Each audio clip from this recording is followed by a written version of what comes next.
Good afternoon. It is Wednesday, April 22nd, and you are looking at a live view of Falcon 9 as it awaits its 3:31 p.m. Eastern Time launch from Pad 39A at Kennedy Space Center in Florida. Hello from SpaceX headquarters in Hawthorne, California. My name is Lauren Lyons, and I'm an engineer on the Starlink team here at SpaceX, and you are watching a live webcast for our 7th Starlink mission and our 7th mission this year. To date, we've launched over 360 Starlink satellites to orbit, and as a reminder, Starlink is a constellation of satellites that can provide high-speed, low-latency internet across the globe, particularly in remote areas where connectivity is limited or completely unavailable. The Falcon 9 booster that you see on your screen will be flying today for the 4th time. It previously supported Crew Dragon's first demonstration mission to the International Space Station back in March of 2019, the launch of the RADARSAT Constellation Mission in June 2019, and the January 2020 launch of the Starlink Mission. Just like our first stages, we are also starting to reuse our fairings. Today we are flying a reused fairing which previously flew on the Amos 17 mission last year. I mentioned that this booster flew on Crew Dragon's first demonstration mission to the space station, and if you follow SpaceX, you know the date for our second demo mission is May 27th. It'll be a historic mission launching American astronauts from U.S. soil to the International Space Station for the first time since 2011, and we'll touch on that more later on in the broadcast. If for any reason there is a hold on the countdown today, we do have a backup launch window opportunity tomorrow at 3:16 p.m. Eastern. So with that, all systems are go for an on-time liftoff this evening. Now, you may recall during our last Starlink mission, there was an early engine shutdown on Falcon 9's first stage during ascent. The Falcon 9 booster safely completed its mission as it was designed to in the event of an engine shutdown and delivered the satellites to their intended orbit. Since then, our engineers determined that the issue stemmed from a small amount of isopropyl alcohol, which is a cleaning fluid, that became trapped inside of a sensor dead leg, or an area where it couldn't flow through, and then it ignited. We did not perform that cleaning process on the rocket supporting today's mission, and all 9 Merlin engines, which were test fired on the pad just last week, are looking healthy ahead of flight. Prior to today's launch, the vehicle was housed in our hangar at Launch Complex 39A until about 24 hours ago, when the rocket, along with the Starlink payload, was rolled out to the pad and raised vertical. The bottom 2/3 of the vehicle that you can see there, that is the first stage. You can actually see the soot markings left over from its last flight. The first stage is what accelerates the vehicle through the Earth's atmosphere to the edge of space, with the help of 9 Merlin engines at the base of the rocket. Today we'll be attempting to recover the first stage for the 4th time on our drone ship, Of Course I Still Love You, which you can see there. And it's currently stationed about 350 nautical miles northeast off the Cape. Above the first stage is the second stage, which has a single Merlin vacuum or MVAC engine, which ignites after the first stage separates. The second stage is what will carry the Starlink satellites into an elliptical orbit above the Earth's surface. From there, they'll use their propulsion systems to move up to their operational altitude of 550 kilometers. Falcon 9 began loading propellants at T-minus 35 minutes. And as a reminder, we use a rocket-grade kerosene, or RP1, as our fuel, and super chilled liquid oxygen, or LOX, as our oxidizer to power the Falcon 9. Currently, RP1 and LOX are nearly fully loaded on both stages, and LOX will continue to be topped off right up until the last minute of the countdown. The stack of 60 Starlink satellites is safely enclosed inside of the 17-foot diameter payload fairing, which you can see there, that pointed cone at the very top of the rocket. This protects the satellites from aerothermal heating, aerodynamic loads, and contamination during ascent. Once we reach the vacuum of space, we will jettison the fairing as the second stage continues on its journey to orbit. We won't be attempting to catch the fairing halves in our nets today, as our boat and fairing software are undergoing upgrades, but weather permitting, we will try to recover them from the water using our recovery ships Miss Tree and Miss Chief. And there's a live view from one of those ships. So as you can see, the water is looking a little rough, so stay tuned. Now, if you've been tracking the lead up to today's launch, you know that the weather has been a watch item for the last several days, with tornado warnings moving through the area. Our rocket and payload, however, were in the hangar as the storm passed, so we didn't see any adverse impacts as a result of that weather. And today, it's looking like a beautiful day for a launch. So with that, the vehicles, satellites, weather, and range are all looking good for an on-time liftoff just a few minutes from now.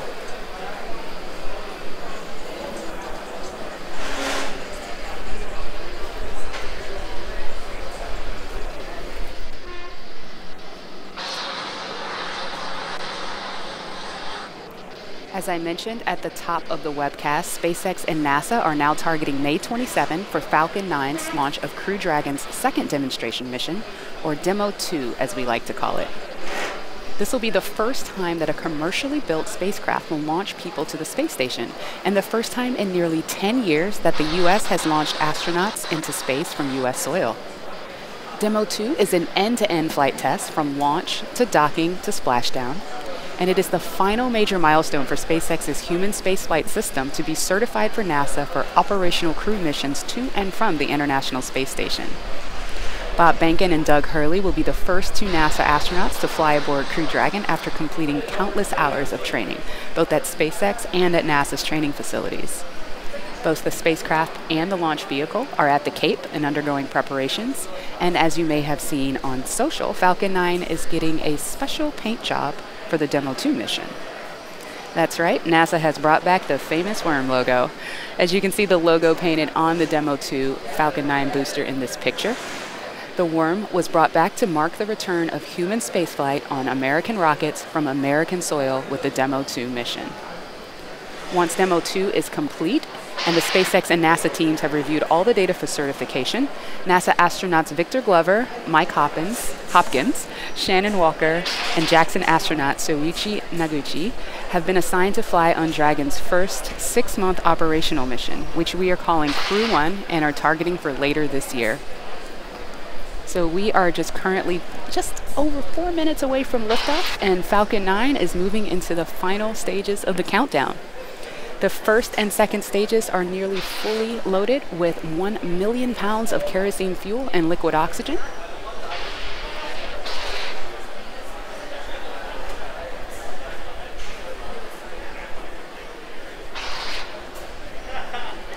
It's a clear, beautiful, gorgeous day out there. It's a clear, beautiful, gorgeous day out there. The first stage should finish prop loading at T-minus 3 minutes, and the second stage at T-minus 2 minutes. And as I mentioned earlier, liquid oxygen is going to continue to top off up until just before liftoff. At T-minus 60 seconds, be sure to listen for the call out that Falcon 9 is in startup. That means that the rocket's autonomous internal flight computers have taken over the launch countdown. The Starlink payload continues to be healthy. The Falcon 9 team is tracking no issues on the rocket. Weather is looking really good, and the range is green for launch. So with all that, let's just sit back and listen in to the last few minutes of the countdown.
Stage 2 lock switch is closed out.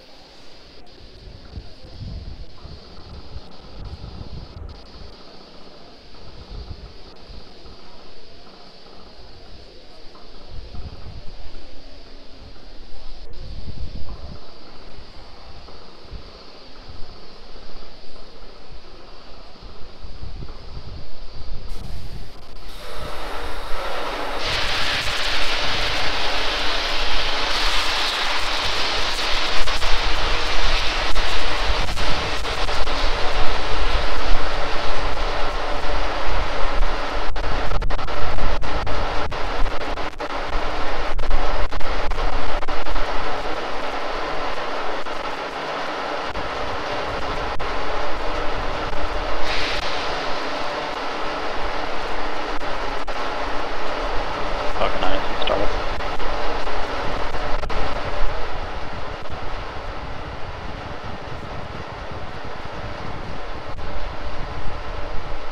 LDs go for launch.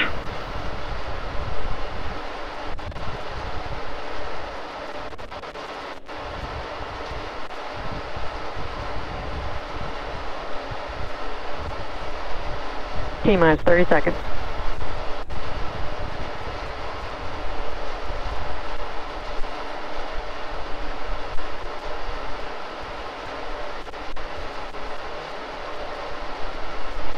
T-minus 15 seconds.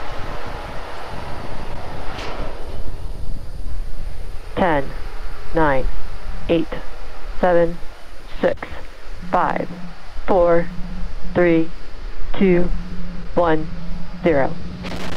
Ignition. Liftoff.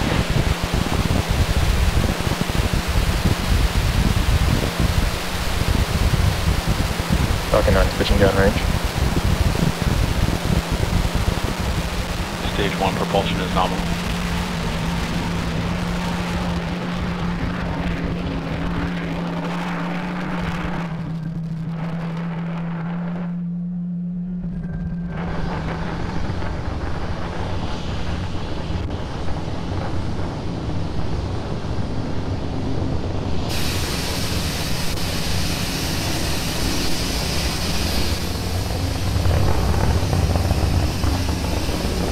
Power and telemetry nominal. As you can see, Falcon 9 has had a successful liftoff from pad 39A.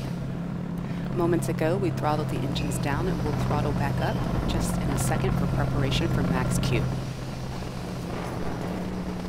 Max Q stands for maximum aerodynamic pressure, which are the highest stresses that the vehicle will see during ascent.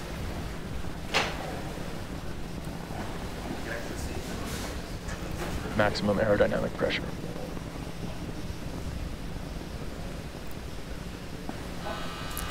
Now coming up in about a minute, we will have 3 events happening back to back. First is main engine cutoff, or MECO. This is where all 9 M1D engines will shut off to slow the vehicle down in preparation for the second event, which is stage separation. This is where the second stage will separate from the first stage, with stage 1 making its way back down to Earth for landing, and stage 2 kicking off that third event that I mentioned, which is SES1, or Second Engine Start 1. This is where the MVAC engine will light up and propel the second stage along with the Starlink satellites to orbit.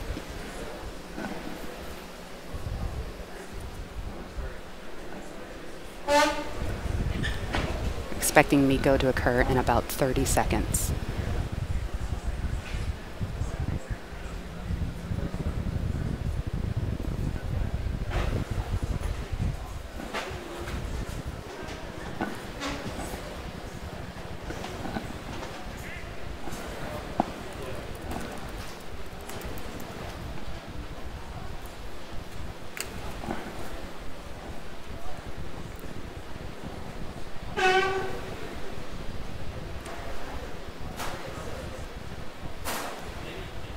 MECO.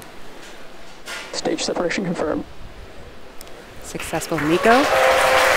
Successful stage sep. And it appears we have reignited or ignited that second stage engine for SES1.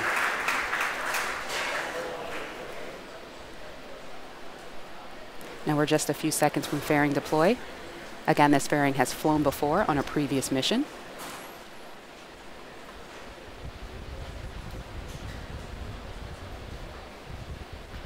Grid fins are opening up. Fairing separation confirmed. And we have fairing separation. We have successfully reused this fairing. Now those halves are making their way back down to the sea, where hopefully we can scoop them up.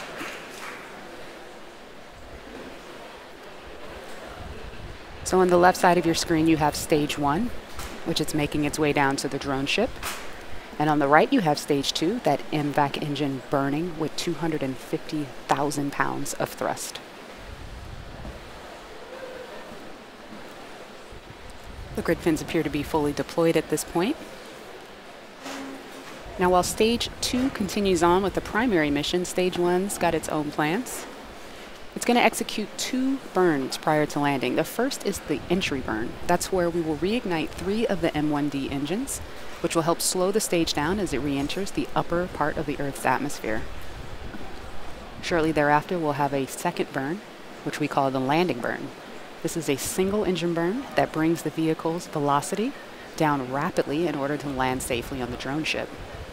At the same time, during that burn, you'll see the landing legs that are currently folded up along the side of the rocket are going to deploy.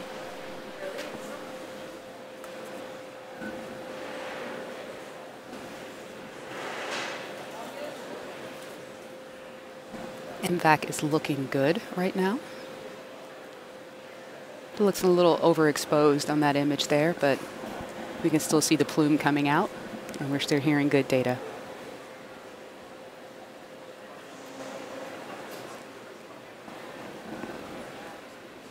So while we're 2 minutes away from entry burn, just a note on these Starlink satellites, these 60 will be joining the constellation that's already on orbit. As we mentioned, we've launched more than 360 satellites. And again, these are to provide high-speed, low-latency internet to people down on that globe that you see on the right side of your screen.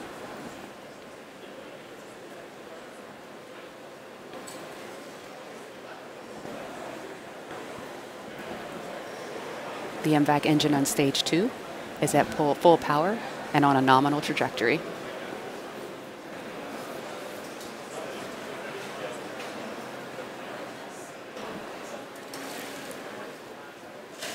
Now, as stage 1 is making its way down, again, there are no engines burning while it's doing this. It's basically coasting using the grid fins to steer, and you can see those white puffs occasionally. That's cold nitrogen gas that is being used for attitude control, part of our ACS system, or attitude control system.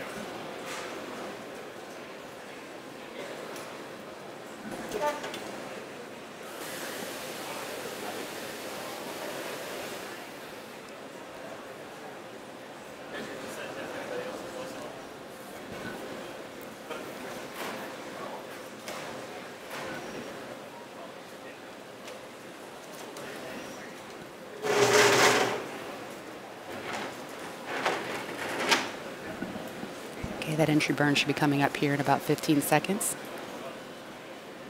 Meanwhile, stage 2 continues on as planned.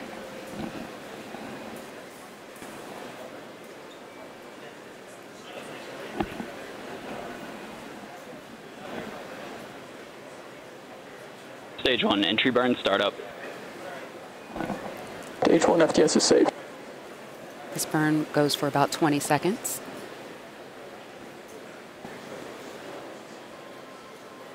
Four engines burning at once right now. Stage 2 continues to follow a nominal trajectory. Stage 1, entry burn, shutdown. All right, successful shutdown of that entry burn. Meanwhile, stage 2 is looking great.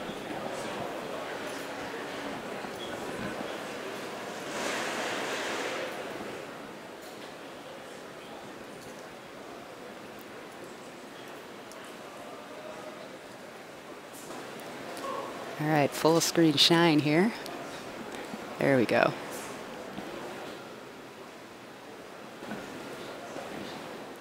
Now this burn on stage 2 is going to continue up until you hear the call out of SECO 1, or second engine cutoff 1. You're going to hear that pretty quickly after landing. Stage 1, entry transonic.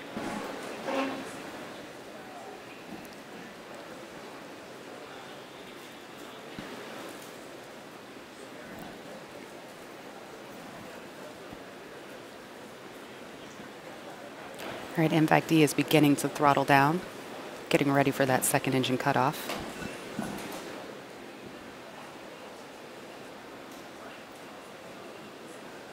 Stage 1, landing burn, startup. Entering terminal guidance. All right, that landing burn has started. Let's see if we can see the plume in the view from the drone ship.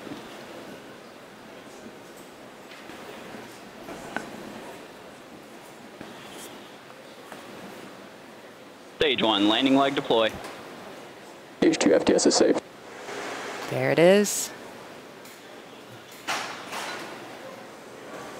Let's see. We have cheers. We have a rocket. Awesome. This is the 4th landing for this booster. And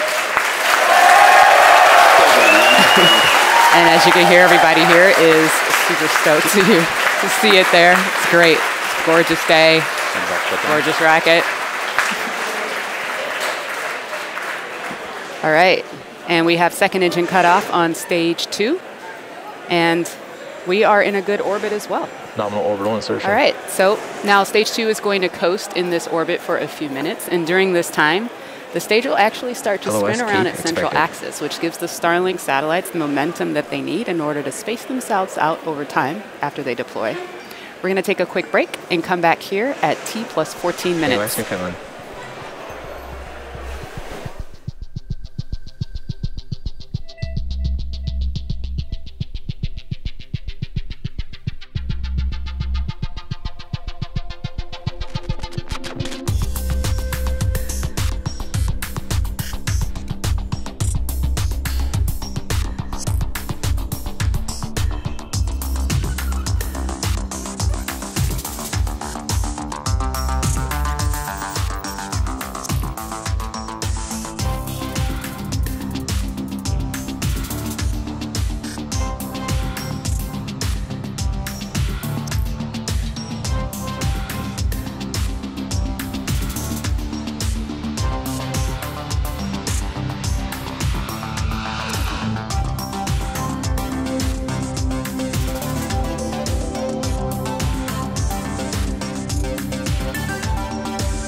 Getting payload spin up.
Welcome back to the webcast for Bermuda Starlink. expected.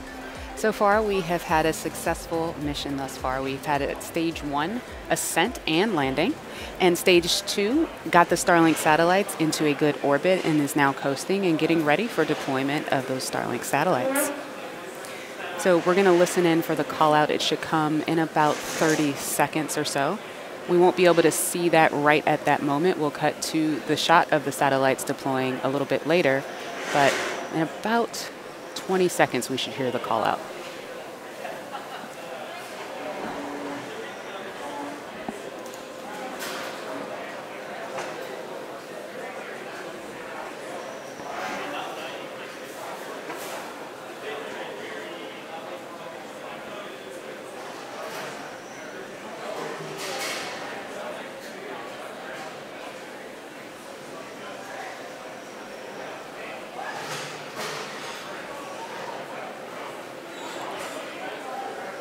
Payload deploy confirmed. Okay, we just heard the call out for payload deploy. Now, as the satellites begin to separate over time, they're going to open up their solar array, and over the next, oh, there they go. All right, that's those 60 Starlink satellites. Look at that cool glow around them.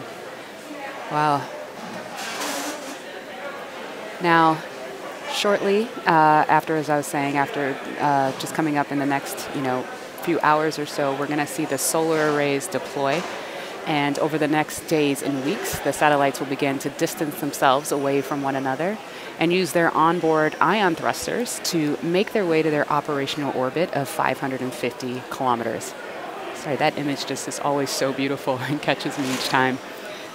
Now, with that, it brings our webcast to a close. We'd like to thank the 45th Space Wing for providing range safety today and the FAA for licensing today's launch. You can follow our website and social media platforms for updates on our next missions and milestones. So until next time, be well, and we'll see you next launch.